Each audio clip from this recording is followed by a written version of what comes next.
Okay, I have here a Commodore 64 board revision number 251137 revision B.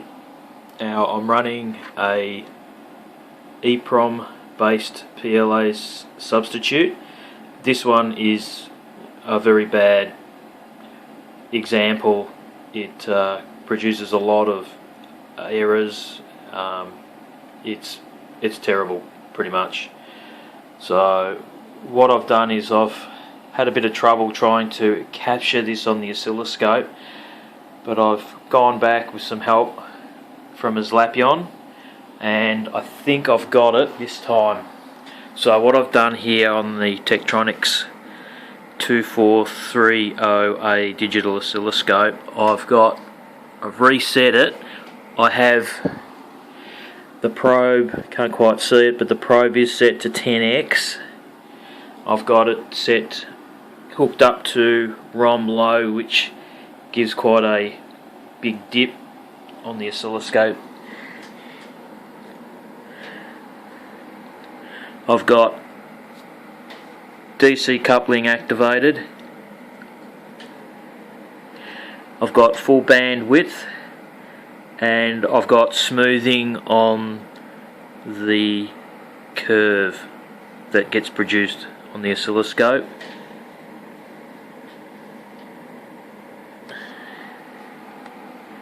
I've got minimum, maximum as the method for measuring. Okay, yeah, that's the measure button. So set up, and I've got the method is the minimum, maximum. Mark is on.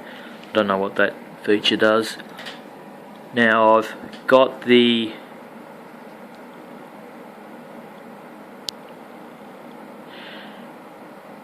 trigger here.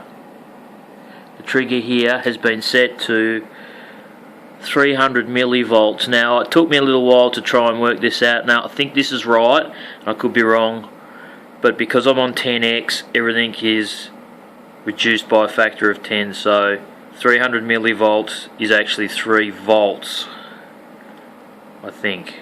It took me a while to work that one out. And the divisions is 2 millivolts per gratitude, or I think that's how they pronounce it.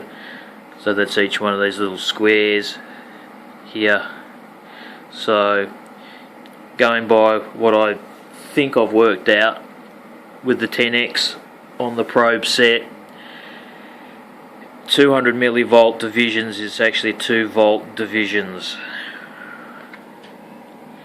Now I know this one here is the trigger, because when I swivel the trigger level, the number goes up and down, so I'm going to set it up to 3 volts here.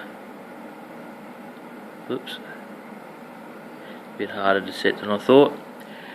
And the slope here is set to the negative slope. You can set it on the screen, but I kept getting confused. So this is all set up. Now I'll switch the Commodore on. We're at voltage 0 here, where the ground line is. I'll turn the computer on. Turning it on now. The computer turns on now, and you can see it's quite a bit of a drop there, and I have the trigger set to 300 millivolts, which should be 3 volts, because I've got the 10x probe set. And we can see, I'll just draw back a bit, and we can see when the trigger light triggers up when there's a big dip on the oscilloscope. You see it just flickering to the right of the image, the LED trigger lamp on the control panel, and you can see on the oscilloscope the dip goes down as the trigger light comes on, and I believe this is triggering at a drop to 3 volts on the negative slope. And this is using a dodgy PLA substitute. This is the Winbond W27C512, and it's an electrically erasable EEPROM, and it's just terrible. Doesn't work whatsoever in my opinion. But I think I had to change it to a new motherboard because this motherboard really doesn't like this particular chip whatsoever.